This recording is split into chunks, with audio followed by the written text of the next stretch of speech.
Glória ao Pai, ao Filho e ao Espírito Santo, que nesta manhã nos deu uma nova misericórdia, fresquinha, criada pelo Todo-Poderoso. Aleluia! Que bênção! Meu bom dia a todos os lindos e lindas deste lugar. Meu bom dia a todos os lindos e lindas neste lugar. Amém! Glória a Deus. Vamos abrir, gente, por favor, a palavra de Deus no Evangelho de Marcos.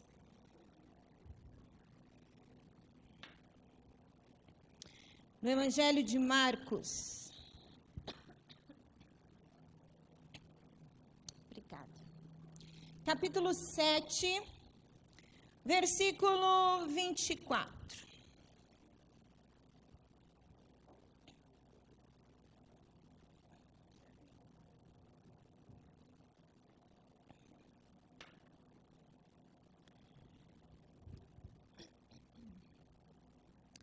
Marcos 7, 24. Vamos ler então. Levantando-se, partiu dali para as terras de Tiro e Sidom. Tendo entrado numa casa, queria que ninguém o soubesse. No entanto, não pôde ocultar-se. Porque uma mulher, cuja filha estava possessa de espírito imundo, tendo ouvido a respeito dele, veio e prostrou-lhes aos pés. Essa mulher era grega, de origem ciro-fenícia, e rogava-lhe que expelisse de sua filha o demônio. Mas Jesus lhe disse: deixa primeiro que se fartem os filhos, porque não é bom tomar o pão dos filhos e lançá-los aos cachorrinhos. Ela, porém, lhe respondeu: sim, Senhor, mas os cachorrinhos, debaixo da mesa, comem das migalhas das crianças. Então lhe disse: por causa desta palavra, podes ir, o demônio já saiu de sua filha. Voltando ela para casa, achou a menina sobre a cama, pois o demônio a deixara. Obrigada, Senhor, pelo poder da Tua palavra, da Tua presença, do calor do Teu Espírito neste lugar, Senhor. Agora, Senhor, nós queremos pedir que o bom conselho do céu, que a revelação, que a iluminação do Teu Espírito, que os olhos do nosso coração se abram, Senhor, nesses dias que estamos aqui, se abram para a Tua palavra, e nós queremos ir mais fundo, ir mais num lugar secreto. Leva-nos num lugar ainda que não nos foi experimentado, Senhor, da Tua presença. Leva-nos para a Tua glória e para o Teu louvor. Amém. Podemos sentar, por favor.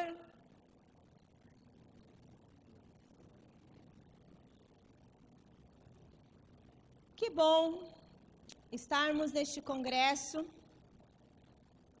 neste ano de 2018, aonde o congresso da UFEBRAC abre, os trabalhos do ano de 2018 no Rio Grande do Sul. E é muito bom estar aqui, rever muitos irmãos, compartilhar coisas boas. E nós no congresso de 2018, o tema é influência. E desde quando a pastora Rose colocou isso para nós e trouxe que eu estaria ministrando, eu ficava pensando, influência. Aí pensava uma coisa aqui, pensava outra coisa aqui. Consultava os universitários, consultava o meu pastor, meu marido, professor, e se isso? Aí, numa das noites de clamor, das 12 noites de clamor, o Tiago, meu filho, ministrou. E ele ministrou sobre esta mulher, ciro-fenícia. E algumas coisas começaram a brotar no meu coração, e eu fui pesquisar, fui ouvir algumas ministrações a respeito desta mulher. Ela trouxe ao meu coração, e a palavra de Deus trouxe ao meu coração, muitas coisas para nós refletirmos em relação ao tempo que estamos vivendo. E eu me fiz a pergunta,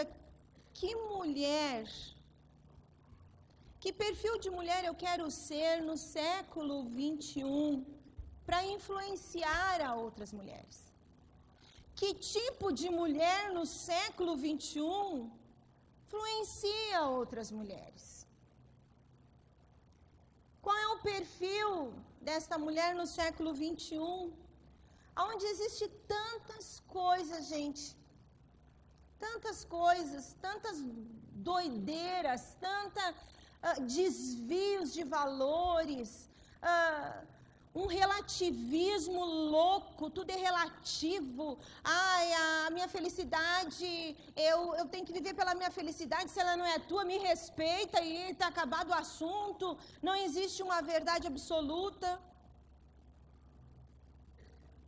E eu creio,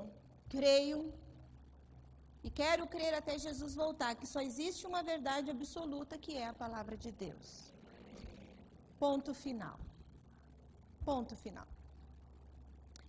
A gente vê aqui no contexto, um pouquinho do contexto histórico do que Marcos está contando, que Jesus agora ele entra nesta cidade de Tiro, na região da Ciro-Fenícia, e era um local, era uma região que não era de judeus, era só de gentios. Não era de judeus. E Jesus estava indo, fazendo o seu ministério, na caminhada ministerial, e indo para os finalmente em direção a Jerusalém. E ele passa por esta cidade. Ele passa por esse local que era só de gentios. A cidade de Tiro era uma cidade portuária, muito importante. Era uma cidade também que era sinônimo. Tiro era sinônimo de paganismo. Tiro era sinônimo de um local mau, ruim. Tiro era uma cidade onde tinha uma fortaleza pagã. E de Tiro também procedeu uma outra mulher que também fez coisa errada e influenciou para o mal, chamado Jezabel. A dona Jeza. Ela era tirana, como nós já conhecemos a história. E que levou Acabe e influenciou o rei e toda a nação a ir adorar a Baal. Era uma cidade conhecida, mas conhecida pela sua má fama. E os judeus, meus irmãos, eles tinham horror. Eles tinham ódio, eles tinham repulsa daquilo lá. E Jesus estava passando lá. E Jesus estava indo para um lugar pagão, odiado, rejeitado pelos judeus. E aqui a gente vê Jesus quebrando uns conceitos e alguns tabus da religião. O judeu tinha uma ideia de pureza, o judeu tinha uma ideia de algo puro, consagrado, come isso, não come aquilo, toca nisso, não toca naquilo, fica perto disso, não fica perto daquilo. Mas Jesus agora estava ensinando e quebrando um tabu que o que purifica é Jesus, é o que está dentro, não é o que está fora. Porque quanto mais, gente, enquanto cantávamos agora de manhã, eu meditava na letra, leva-me mais fundo, leva-me. E eu fiquei pensando, Jesus, eu quero isso, porque quanto mais eu tiver mais fundo, quanto mais eu tiver dentro de ti, crescendo, o céu em mim, eu no céu, as coisas andando, menos eu vou gostar das coisas do mundo, menos vai me agradar essas coisas, e mais coragem eu vou ter, mais ousadia eu vou ter neste mundo tenebroso. E Jesus agora quebra esse conceito deles, Porque para Jesus, gente, os judeus, os gentios, não eram vistos dentro deste conceito. Para Jesus, eram vidas que precisavam ser apontadas para o céu, ao caminho para o céu. E Jesus viu nesta mulher um coração angustiado. Quantos nesta vida, nesta terra, ou até aqui, estão com o coração angustiado? Angustiado por preocupação, angustiado por alguma frustração, angustiado porque recebeu uma notícia ruim de um exame, angustiado porque segunda-feira tem que pagar algo muito de valor alto e não consegue alcançar, angustiados porque a casa está sem harmonia, angustiados por tantas coisas, inúmeras coisas, angustiado porque está orando há muito tempo e a oração não vem a resposta, angustiados porque só recebe notícia ruim, e às vezes a gente pensa que não vai ficar pior, e a surpresa é que ficou pior ainda. Angustiados. E Jesus viu a angústia desta mulher, e esta mulher conseguiu alcançar algo muito importante. Ela conseguiu alcançar coisas valiosas, e o que eu vi, o perfil, a postura desta mulher, eu quero tê-la como exemplo nesta manhã, para ser uma mulher do século 21. Que uma mulher assim, gente, faz chover para cima. Não é ditado isso? Não tem um ditado que faz chover para cima? Ou eu que disse agora isso? Tem, né? Faz assim, assim é sim, não é não. Tá? Tem, não tem, povo? Vocês estão me olhando? Tem, né? Faz chover para cima. No século 21. E a primeira coisa que a gente vê nesta mulher, morando onde ela estava morando, neste contexto horrível, uma mulher que, longe de tudo, a gente vê uma coisa que nós temos que ter nesse século 21. Discernimento. Ela teve discernimento do que estava acontecendo com a filha, gente. Diz aqui que a mulher ouviu, nós lemos aqui, e também nós vamos estar olhando Marcos e olhando Mateus, porque Marcos conta, Mateus também conta outra peculiaridade da mesma história, certo? E a gente vê aqui que diz que a mulher ouviu que Jesus estava passando. Ela ouviu que Jesus estava passando. E ela sabia o que estava acontecendo com a filha dela. E uma das coisas que nós temos que estar neste tempo é antenados, plugados, atentos com as coisas que estão acontecendo. A gente não pode ser como uma avestruz, botar a cabeça para baixo da terra.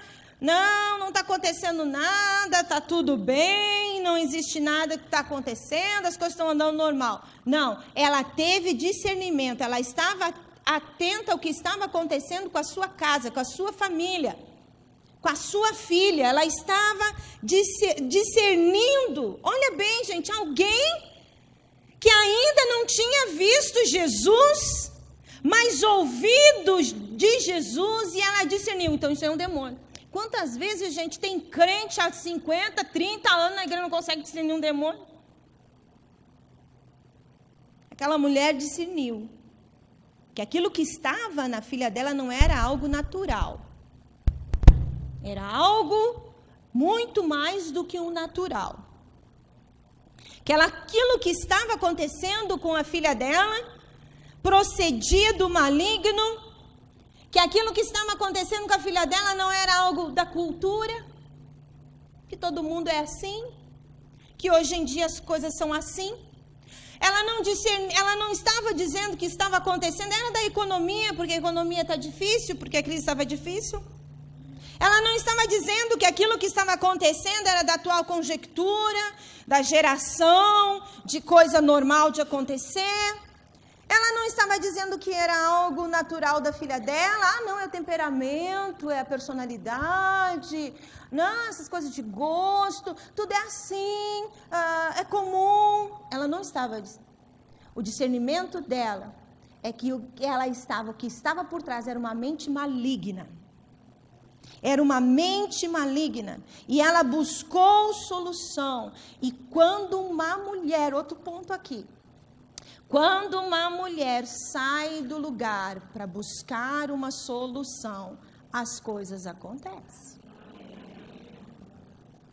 Quando uma mulher decide se mexer, meu irmão,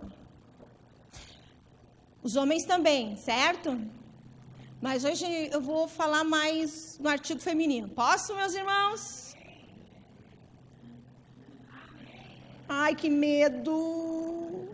Deletei. Vou falar no artigo composto, tá? Deletei. Então, nós todos, né? Todos nós, quando nos colocamos, saímos desse lugar, a casa se enche de esperança, o local se enche de esperança. Vocês querem ver um exemplo sobre as mulheres? A gente pode ganhar uma caixa de maçã. Quando a gente ganha uma caixa de maçã, a gente não enxerga só maçã. A gente enxerga uma geleia, a gente enxerga a maçã, a gente enxerga um outro prato de comida, a gente enxerga, vou repartir para um, vou dar de merenda para o outro, vou levar isso para o outro lugar. Se a gente ganha um pedaço grande de tecido, a gente não vê só o tecido. A gente vê uma saia, uma cortina, uma toalha, guardanapo. A gente faz aquilo ali acontecer para outras coisas. E quando uma mulher cheia de Deus, ela se mexe, há esperança, há algo se movendo nela, há algo que vai trazer alguma resposta, há algo que vai influenciar, vai mexer, vai passar algo diferente ali. Porque chegou. Porque chegou. Eu lembro, vocês sabem, né? Vocês sabem que eu gosto de compartilhar as coisas da minha vida com vocês aqui, que eu vou contando as minhas experiências. E eu lembro, e eu vou aproveitar e falar do pastor Adalto, que ele não está aqui, está numa reunião. E eu lembro que sempre quando meus filhos eram pequenos, eu dizia assim, filhos, a gente tem que comer comida boa, essas coisinhas, para não fazer exame de sangue, que eles tinham medo de fazer exame de sangue. Para não fazer exame de sangue, eu queria que eles comessem feijão, alguma salada, para não fazer exame de sangue, tá. E assim eu fazia sempre a história do exame de sangue, tá. Aí quando eu viajei uma vez Aí eu viajava, às vezes o pastor Adalto ficava com eles, bênção na minha vida. E uma vez eu viajei, quando eu cheguei em casa, eles diziam assim, mãe, você vai viajar de novo? Vou viajar de novo. Ô, mãe, por favor,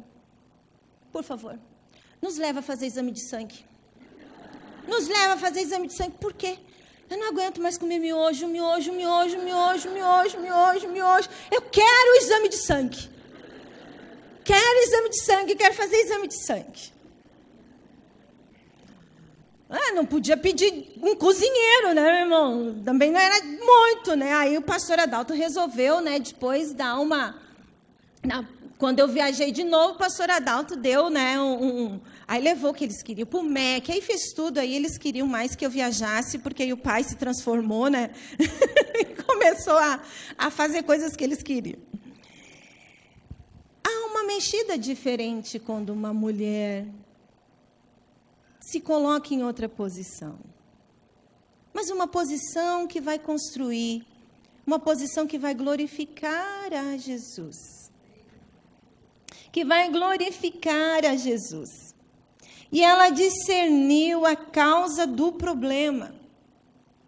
A causa do problema não era as circunstâncias externas, gente. Uma mulher no perfil para o século 21, ela tem que discernir realmente a causa do problema. E às vezes as mulheres, elas não estão com discernimento das causas dos problemas e estão no seu universo feminino. E às vezes estão no universo feminino, dá problema no casamento, dá problema com a família, dá problema no emprego, dá problema na profissão, dá problema nos relacionamentos. E não pode, e muito menos frutificar, cumprir com aquilo que Jesus disse, o id, transmitir Jesus, aquilo que de graça receber, de graça vou dar. Não consegue. Uma mulher no universo feminino, num casamento, por exemplo, o nunca e o nada. Se você vai chegar para o seu esposo, o que tu tem? Nada. O que aconteceu? Nada. Está muito quieto. O que foi? Nada. O nada para o homem é nada. Só que para a mulher o nada é tudo. O nada para a mulher é tudo. Aí um dia acontece uma coisa lá, a mulher está quieta. O esposo pergunta, o que foi contigo, fulano? Nada. E ela continua quieta. O que foi contigo, fulano? Nada. E aí continua caminhando. Aí, de repente, as portas dos armários começam a bater mais forte. O que foi contigo, fulano? Aconteceu alguma coisa? Nada. Aí depois ela pega e dá uma reclamada. O que foi contigo, mãe? O que está acontecendo? Nada. E o nada consegue, vai encorpando aquele nada, né? Aí, eis que, de repente, o marido pergunta pela última, o que foi contigo? Tu não está vendo o que está acontecendo comigo? Universo feminino. Outra coisa do universo feminino é o nunca. Outra coisa do universo feminino é o nunca. E, gente, a gente tem que discernir as coisas. O que é meu temperamento, o que é meu intelecto, o que é a minha vontade, o que é o meu querer, o que realmente, quem eu sou aqui dentro mesmo, a essênciazinha, discernir isso. Às vezes o nunca para o homem. Fulano, tu fez isso? Eu nunca fiz. E o nunca para o homem é nunca existiu, nunca teve, nunca aconteceu, nunca olhou, nunca. Para a mulher pega o homem, toda quarta-feira leva ela para jantar, por exemplo. Toda quarta-feira leva ela para jantar. Mas um dia ela atrasa e não conseguiu aquela quarta-feira. Chega ela, eu me arrumei porque tu nunca me leva para jantar. O homem fica... Levei quarta-feira passada? Como assim? Nunca. Pequenas coisas, gente. E aí leva aquele turbilhão. Nunca. Não, e dependendo do temperamento, ela nunca, tu está me chamando de mentirosa? Aí deu. Aí terminou. Aí a conversa vai. Coisinhas pequenas. Sutilezas que acontecem no momento ali que eu mordo a isca, ou eu repreendo a isca. Discernimento para realmente a causa do problema. Que havia uma mente maligna, que por trás da tentação há uma mente maligna, por coisas sutis há uma mente maligna, por filosofias, ideologias há uma mente maligna, por seduções, por propostas, às vezes, é uma bênção, mas não, às vezes não é uma bênção, aquilo ali pode ser uma bênção no momento, mas vai te afastar do abençoador, não vai ser bênção. Propostas que às vezes estão por mente do maligno, de coisas que encantam, o colorido do mundo, as coisas bonitas do mundo que o mundo oferece, e oprime e arrastam.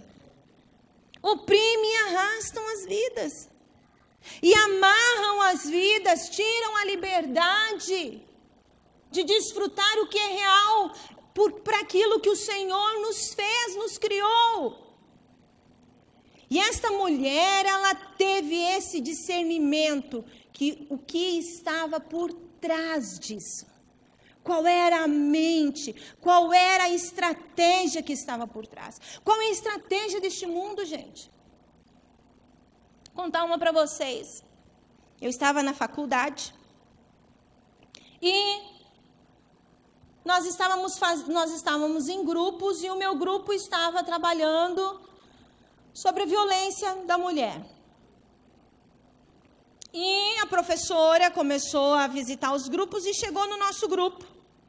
Ela chegou no nosso grupo e começamos a conversar sobre aquilo que nós tínhamos pesquisado.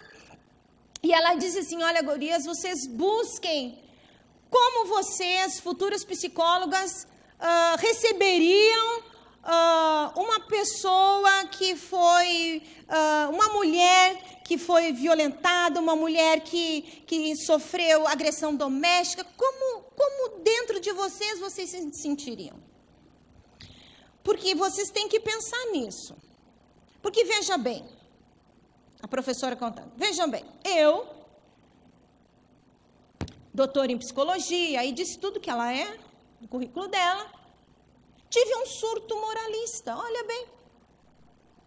Eu reparei que a minha filha, dizendo a professora, eu reparei que a minha filha estava diferente, eu disse, acho que ela está com namorado. E aquilo me preocupou, eu disse, ai, como é que ela está de namorado, ela pode se frustrar, ela vai doer na sua vida, como é que eu vou fazer? E aí a professora disse que foi conversar com o namorado dela, da professora, e disse, ai, fulano, olha só, eu acho que a minha filha está com um namorado. E aí ele disse para ela, o que tem ela namorar? Namorar é bom, qual é a tua preocupação? Namorar é bom, deixa namorar. O que tem namorar? Hoje todo mundo namora, hoje, assim, é importante que ela está feliz. Qual é o teu medo, professor? Ai, meu medo é que ela se frustre, fique triste. Ah, mas aí, tu como mãe, tu vai ter que ensinar, tu vai ensinar, tu vai contar, tu vai colocar as coisas para ela. E ela disse, vejam bem, gurias, falou para nós a professora, vejam bem, eu com surto moralista, preocupado que a minha filha com 12 anos estava namorando. 12 anos. 12 anos. Meus irmãos, eu fiquei chocada. O nosso grupo ficou assim parado, não sabia se... ficou todo mundo parado.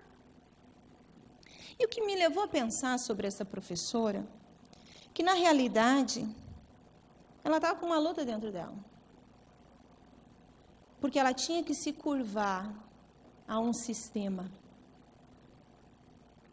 Ela tinha que se curvar a uma onda, que tudo pode, tudo está bem, tudo está legal.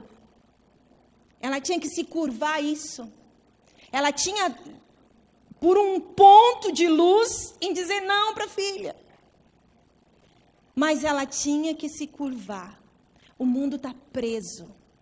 As pessoas estão em cadeias e ficam dizendo que crente que está em cadeia, que crente que não sabe viver, que liberdade que ela tem em não poder dizer não, porque ele vai dizer não e vai ficar com vergonha da massa. Vai ficar com vergonha do que os outros vão dizer. Não, eu tenho que mostrar que eu sou... Uau, que legal, a filha com 12 anos namorando. Tão presos, tão pobres, oprimidos, sendo arrastados pelo diabo, pelo um sistema. E nós, gente, como cristãos, nós precisamos ter um perfil diferente e de um discernimento e dizer, isto é do diabo, isto é maligno, não vai entrar na minha casa, não é para entrar. E se a gente ir e levar o evangelho, também não vai entrar em muitas outras vidas. Vamos tirar as pessoas da prisão, porque quem está preso é os de fora, não os de dentro. Nós já estamos livres para a liberdade que Cristo nos libertou, diz Gálatas. Mas nós estamos livres, nós temos que dizer, olha, tem chave para a tua cadeia. Tem chave para a tua cadeia. Tem saída para a tua cadeia. E aí, gente, o que às vezes acontece na falta de discernimento, e por muita gente ver, por muita gente ouvir, por muita gente viver perto, a gente acaba que aquilo é normal e vai permitindo. Permitindo no coração, permitindo na mente. Permitindo. Ela discerniu. Outro ponto que ela discerniu quem podia solucionar o seu problema. Ela discerniu que o problema dela só podia ser solucionado através de Jesus Cristo. Ela fez o que é certo, ela procurou a Jesus. Ela não colocou, o problema da minha filha é se ela estiver numa boa escola. O problema da minha filha do meu filho, da minha vida, se eu tiver X financeiro. Mas o problema é que nunca me dão emprego. O problema é que nunca fazem isso, que nunca me dão oportunidade, que nunca me deixam isso. Ela não colocou isso, terceirizou. Ela sabia o que a filha tinha e sabia quem podia socorrer a filha, que era Jesus, que o que ela tinha, que o que a filha tinha não era o que estava, o problema não era fora, o problema era o que estava dentro. Era a falta de Jesus, e ela discerne. Outro ponto que nós podemos ver no versículo 26, que ela clamou a Jesus, e ela clamou colocando Jesus como numa autoridade messiânica, chamando Filho de Davi. E prostrou-se diante de Jesus. Ela prostrou-se diante de Jesus. Ela quebrantou o seu coração. Ela colocou a dependência. Ela colocou em Jesus tudo dentro da vida dela. Olha, é tu, Jesus, e é tu, Jesus, e é tu, Jesus. Me faz lembrar de Ana quando orou. Quando se rasgou, derramou seu coração. E no livro de Salmos 34, versículo 18, diz: perto está o Senhor, daquele que tem o coração quebrantado e contrito, e o Senhor livra de todas as suas angústias. Perto está o Senhor livra da sua angústia. E ela chamou, e ela gritou. E ela não só gritou. No livro de Mateus, fala em Mateus 15, a partir do versículo 21, fala que ela ia atrás dele. Jesus, Jesus, Jesus, Jesus, Jesus, e gritava, e gritava, e gritava atrás de Jesus. Ela não ficou parada, ela teve um senso de urgência. Ela teve um senso de urgência, ela disse, não é remédio, não é consultar outra coisa, a não ser eu ter que falar com esse homem, eu ter que ir atrás dele, eu preciso de Jesus. Eu não preciso de remédio, eu não preciso de outras coisas, eu preciso de Jesus, colocar a minha vida tudo na mão de Jesus. E o lindo disso, meus irmãos, foi a intercessão dessa mulher. Porque ela estava buscando por quem não podia orar. Ela estava buscando por quem não podia orar. Sua filha não podia orar.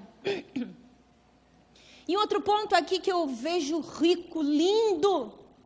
Nós como igreja, nós temos que continuar orando e buscando a quem não está orando. Um filho desviado não está orando. Famílias que não conhecem a Jesus, eles não estão orando e nem se interessam, e não querem nem oração. Mas a nossa oração, ela vai bater. Vai bater, vai bater, vai bater, e as coisas vão acontecer. Ela buscou por sua família, ela buscou pela sua necessidade. Muitos, gente, muitos. A gente vai, a gente quer fazer o ID de Jesus. A gente quer fazer o ID de Jesus.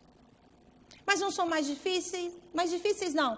Uns a gente vai e fala, surge ali rapidinho o assunto. Outros a gente não consegue tanto se achegar na primeira. Mas as pessoas podem fugir da gente, mas da nossa oração não vão fugir, não. Podem fugir da gente, mas da nossa decisão em obedecer a missão e estar na oração, não consegue fugir. Elas não conseguem fugir. As pessoas podem, mas nós não vamos parar. Nós não vamos parar porque nós sabemos que o que está por trás dessas vidas é maligno, porque a nossa luta não é contra a carne e o sangue, sim, contra os principados e potestades, contra os dominadores, contra os espíritos que estão por trás. E nós vamos continuar, e nós vamos pelejar, nós vamos tirar o mundo das trevas, se for de nós, se for da minha parte, minha família, minha vizinhança, meu bairro, minha igreja, vai frutificar, vai glorificar a Deus, vai continuar pregando, pregando, pregando, pregando, pregando, pregando, falando, dizendo que tem sim refrigério para a alma, angustiada, perdida, triste. Influenciar, gente. A influência, ela também tem a ver com referência. Referência é ser modelo. E a Bíblia nos convida a ser exemplo dos fiéis, a sermos modelo, a olharem para nós e ver algo diferente.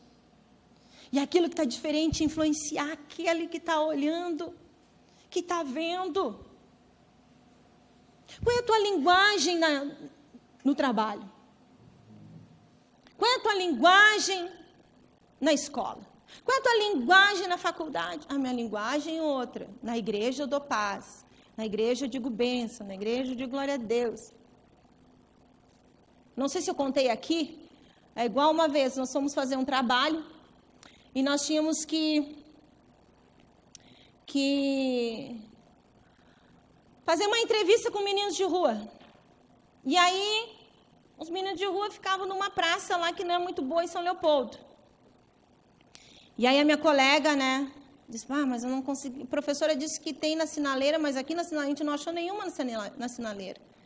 Eu disse, não, vai dar certo. Em nome de Jesus, nós vamos conseguir conversar com alguém lá na praça. Aí ela disse, não, mas eu vou dar mais uma olhada nas sinaleiras. Eu vou dar mais uma olhada nas sinaleiras. Elas foram lá e disseram, não achei. Aí a Janete me liga e diz, Luciana, não achei na sinaleira, mas em nome de Jesus, né, nós vamos conseguir lá. Até ela já estava clamando, em nome de Jesus, Janete. Jesus vai nos abençoar, nós vamos conseguir, vai nos guardar. Oportunidade, gente. A gente quer dizer, Jesus vai nos guardar dentro da igreja? Para os crentes? Que influência que eu quero ter? Que influência que eu quero ter? Eu tenho que ter influência, eu vou ter influência com as minhas palavras, com as minhas ações, com as minhas atitudes. Nós estávamos fazendo um trabalho e eu tinha um resumo dentro da minha bolsa e é um trabalho numa prova em trio, mas não podia consulta, e eu tinha um resumo. Aí uma delas olha assim para mim, pega o teu resumo dentro da tua bolsa para a gente ver. Eu disse, eu não vou pegar o resumo não. Eu disse, eu não vou pegar o resumo, eu não vou colar. Nós vamos escrever o que a gente sabe aqui. Entende a sutileza, gente? Aí depois eu colo, eu fico lá junto como elas fazem, mentem, fazem tantas coisas, e depois vou dizer, Jesus é a luz do mundo. Que influência que eu vou ter? Na realidade, se eu fizer, eu sou influenciada por eles. Não eu influenciar. E é um ano de influência para o FEBRAC. Nós vamos influenciar muitas vidas. E nós vamos ficar surpresas com aquilo que Deus vai fazer através de nós quando tem mulheres que discernem, têm atitudes, têm ação e levam o poder de Jesus, porque a solução é Jesus Cristo. Outro ponto que aconteceu aqui, queridos, ela pediu por misericórdia, ela estava passando por uma angústia. E ela pediu por misericórdia. Misericórdia, Senhor. Misericórdia da minha filha, misericórdia. Era da angústia dela. E a Bíblia diz no livro de Naum, capítulo 1, versículo 3, que Deus faz seu caminho na tormenta. Deus faz o seu caminho na tormenta. Se você tiver alguma dor neste dia aqui, meu irmão, se você estiver passando por uma angústia, saiba que há um caminho que Deus está trilhando aí na tormenta, que vai vir coisa muito maior do que a simples resposta que você quer. Continue, continue, há caminho na tormenta, vai acontecer algo ali, Deus vai passar na tormenta, é o caminho dele. É o caminho dele. Aquela mulher, aquele momento de dor, aquele momento de desespero, abriu um caminho de um encontro com o Salvador com aquela mulher. Um encontro com o Salvador para aquela família. E com certeza, meus irmãos, e nós olhando à luz da Bíblia, ninguém ficava quietinho depois que acontecia a bênção. Naquele tempo, ninguém ficava quietinho, não. É o gadareno ganhando um monte de gente, é a samaritana ganhando um monte de gente, é todo mundo dizendo, se alegrando, e vendo Jesus. Chegar em casa e ver a filha lúcida, sentada na cama, que algo operava nela, algo tinha acontecido na vida dela, transformou o problema. Transformou o problema. Outro ponto que essa mulher fez aqui. Ela aproveitou a oportunidade. Ela não perdeu a oportunidade. Era a única vez que Jesus ia passar por Tiro. Era a única vez. E alguém escreveu que a oportunidade ela vai e volta. Ela vai e volta. Então, quando a oportunidade passa por alguém, se ela não é pega de frente, ela vai embora. Ela vai embora. E a oportunidade, ela não perdeu a oportunidade. Ela agarrou aquela oportunidade. Não perca a oportunidade neste congresso. Não perca a oportunidade daquilo que Jesus está falando no teu coração. Não perca a oportunidade daquilo que o Senhor está revelando na tua mente. Não venha achar, não, eu lembrei, não. É Jesus, é o Espírito Santo te mostrando algo, meu irmão.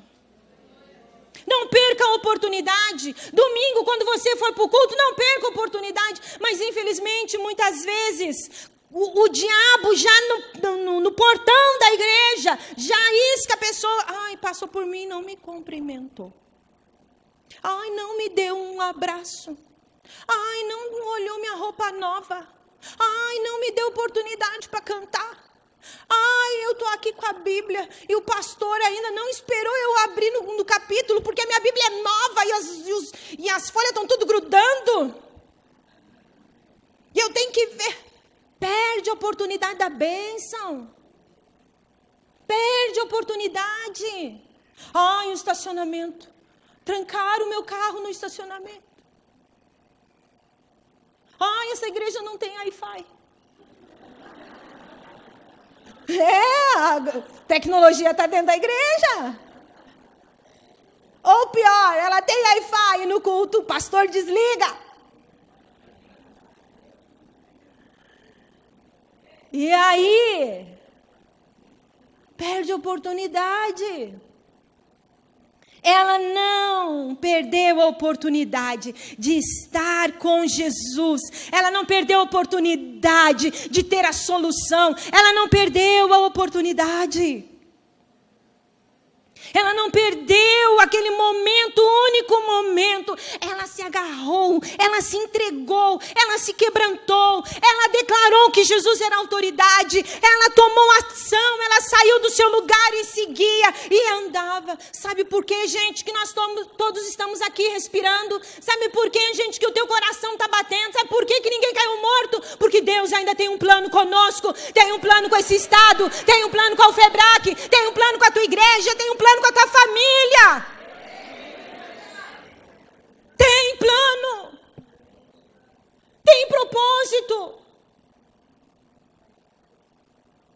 mas tem processo.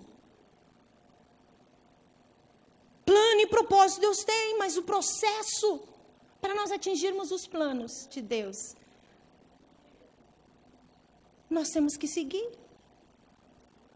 Nós temos que nos sujeitar. Não adie, não protele, se lance nesta manhã. Senso de urgência. Eu quero Jesus. Eu quero mais fome dele. Eu quero mais ele na minha vida. Eu quero ir nesse lugar secreto. Eu quero mais e mais e mais e mais. Quero me prostrar. E quero fazer o querer do Senhor. Me envia. No livro de Mateus, fala que quando ela se prostrou,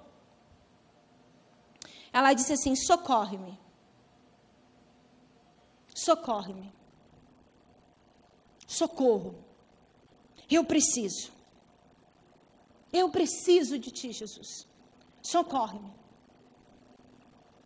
E diz no livro de Mateus que Jesus estava em silêncio. Diz lá em Mateus que ele não falou palavra nenhuma. E ela continuou clamando. E ela continuou pedindo. E essa mulher enfrentou alguns obstáculos. Ela enfrentou alguns obstáculos. A gente vê mulheres na Bíblia enfrentando alguns obstáculos. Um exemplo é aquela mulher que perfumou Jesus. Aquela mulher enfrentou muitos obstáculos. Os obstáculos dos discípulos, obstáculos da multidão. Aliás, o obstáculo de ser mulher e entrar na casa em Betânia. Muitos obstáculos.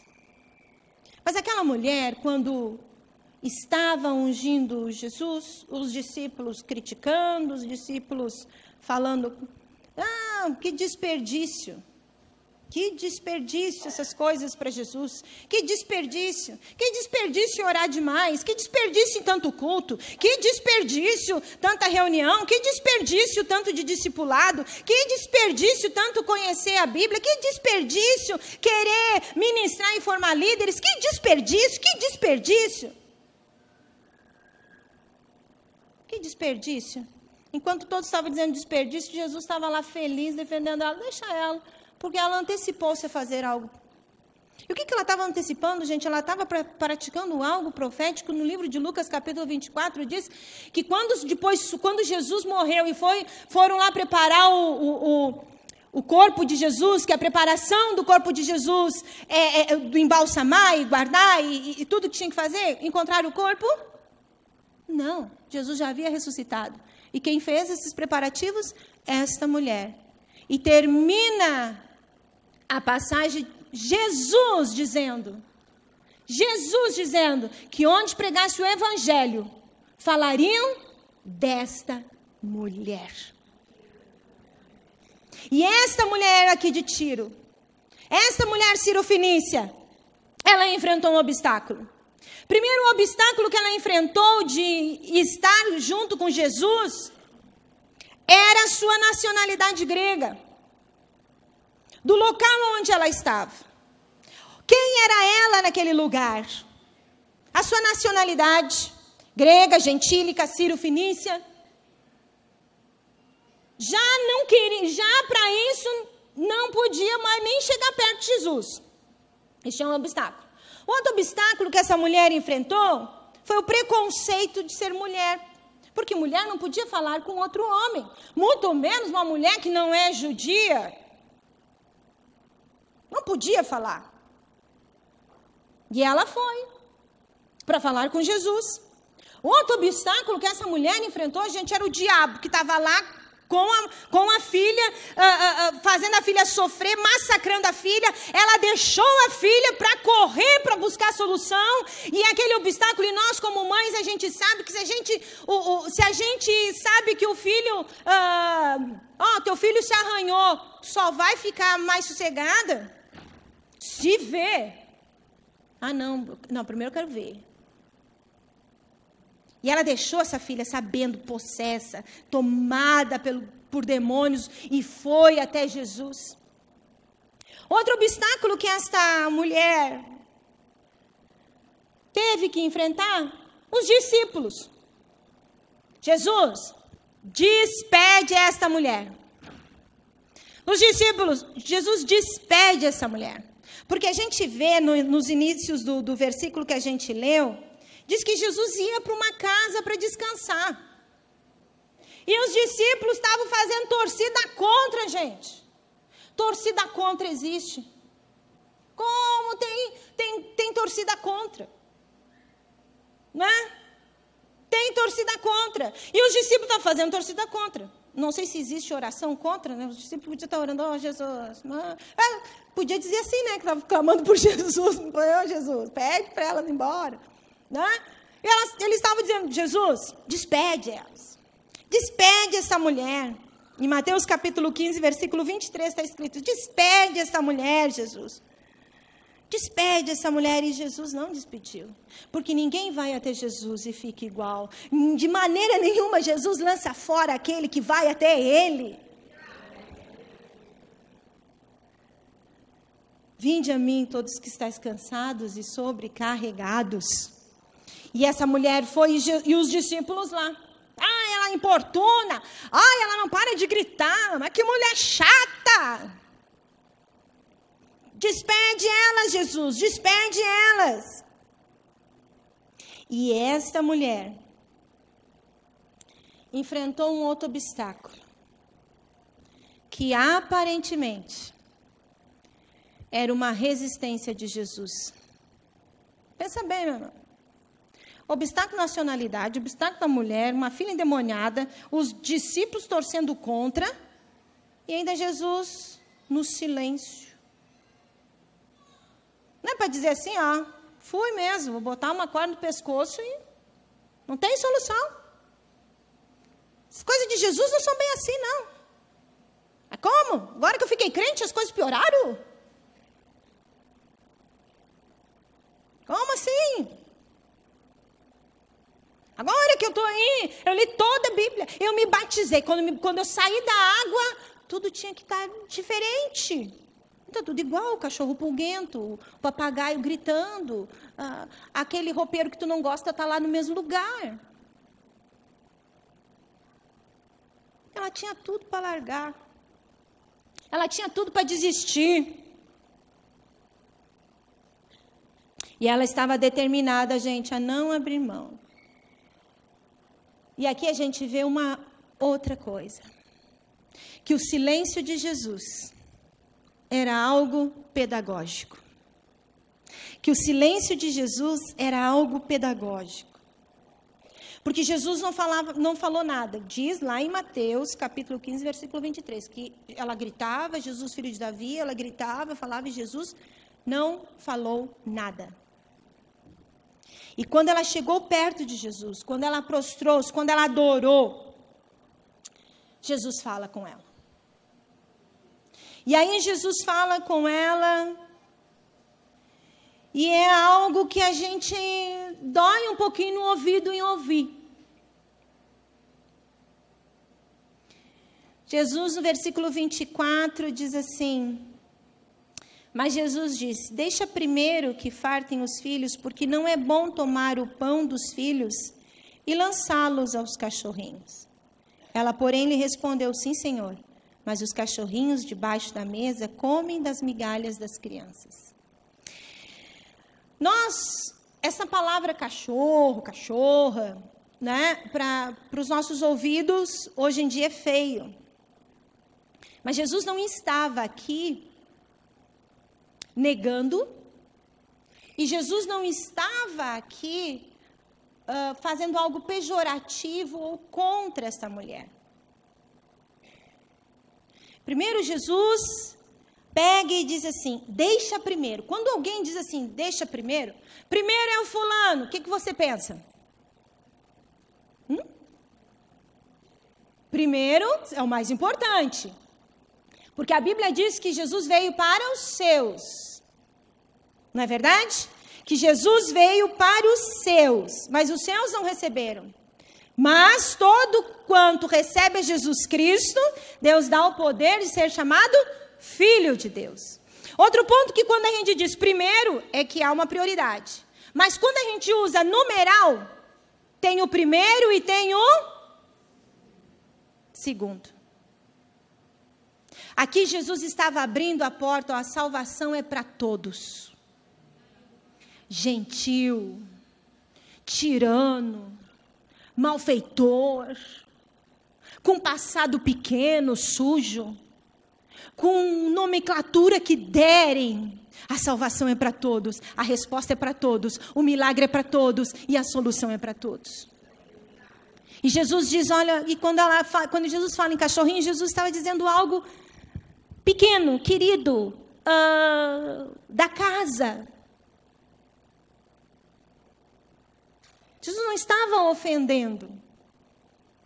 E aí quando ele disse primeiro, e aí ela responde, Jesus, uma migalha tua soluciona o meu problema. Uma gotinha tua, Jesus. Um sopro teu, Jesus. Um olhar teu, Jesus. Meus irmãos, quantas vezes a gente está aproveitando uma oportunidade de um culto, e às vezes um hino soa uma palavrinha ungida, uma palavra, um verbo, um substantivo, um adjetivo, e aquilo entra dentro do teu coração assim, ó, é Jesus, ou traz consolo, ou te encoraja, ou te levanta, ou te cura, traz direto no coração. E aquela mulher, Jesus, uma migalha, uma migalha que caia, os cachorrinhos também se alimentam dessa migalha. Algo pequeno. Eu não me importo, Jesus, de tu me achar pequena, porque eu sou pequeno. Não me importo, Jesus, de às vezes, tu sabe que eu perco o equilíbrio. Tu sabe, às vezes, Jesus, que eu choro.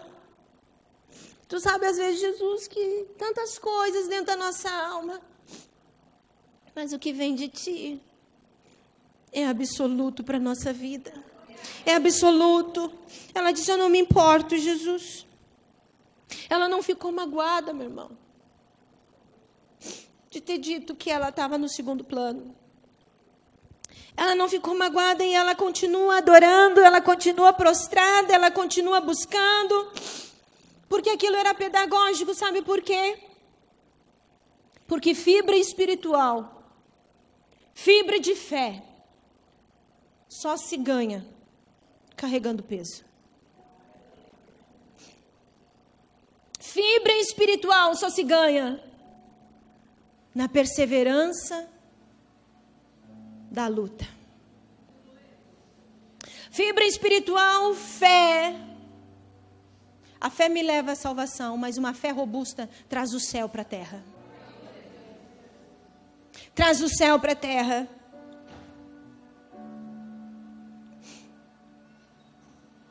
O problema dela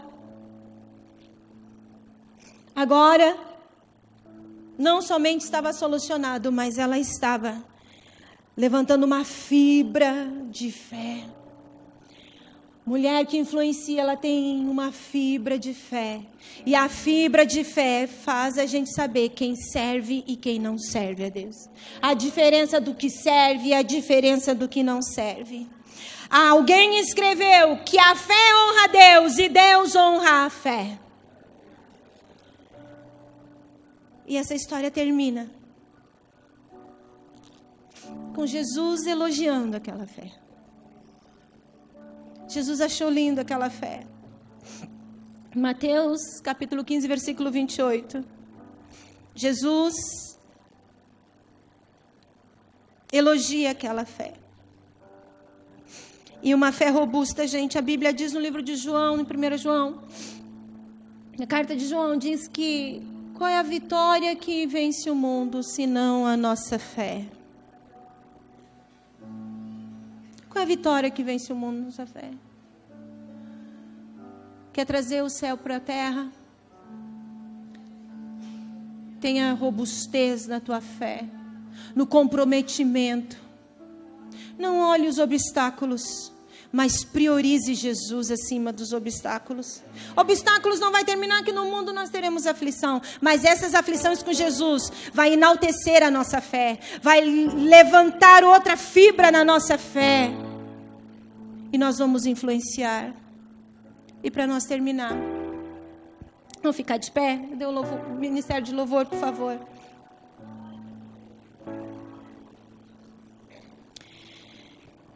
Apóstolo Paulo, preste atenção aqui. Com uma fé robusta, meu irmão. Decididos, autênticos, antenados com discernimento do céu. Uma fé robusta nos faz ser aquilo que o apóstolo Paulo escreveu em 2 Coríntios capítulo 3, versículo 1 a 3. Vós sois cartas vivas. Vós sois cartas vivas. Influência é aquilo que vão ler de você. Numa carta a gente lê. E nesta carta tem que ter uma mensagem. E a mensagem ela vai tocar, mover, influenciar, mexer. Vai ter alguma atividade naquele que lê. E o apóstolo Paulo diz: nós somos cartas vivas.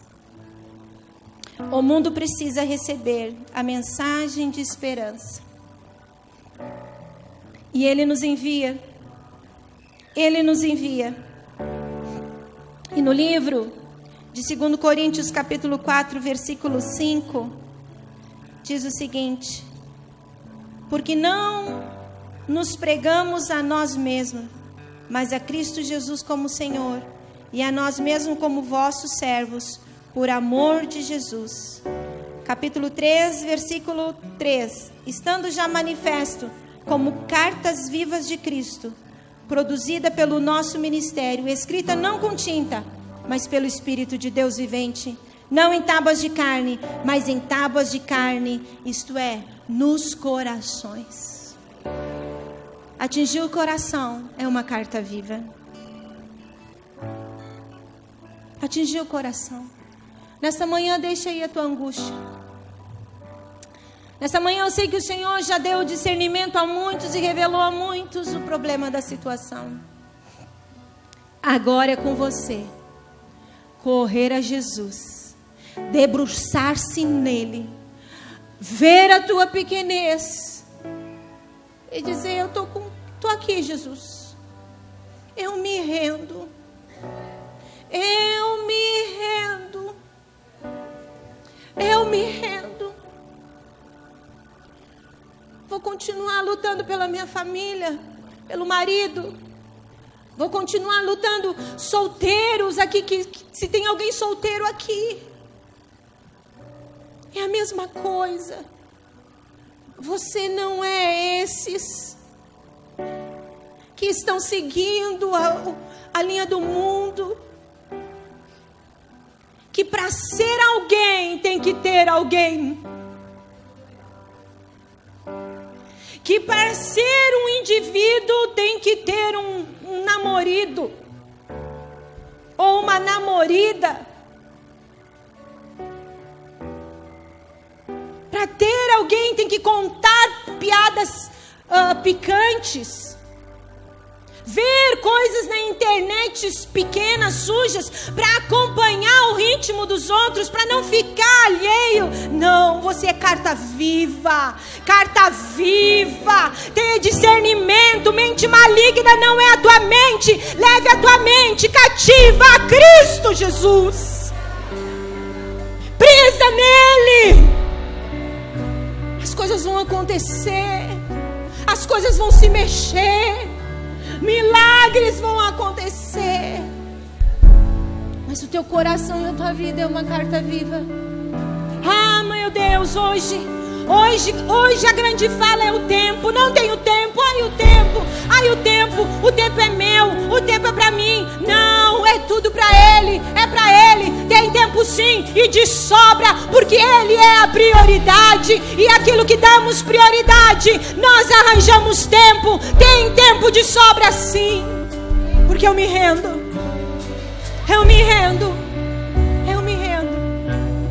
Renda-se nesta manhã. Renda nessa manhã. Feche os seus olhos aí. Faça a tua oração enquanto louvor. Faça a tua oração. Eu sei que tem homens e mulheres de Deus aqui. Há um colegiado na igreja de Jesus Cristo. Há um colegiado na igreja de Jesus Cristo. Discípulos e discípulas de Jesus, com uma grande missão. Renda-se a Ele. Faça a tua oração.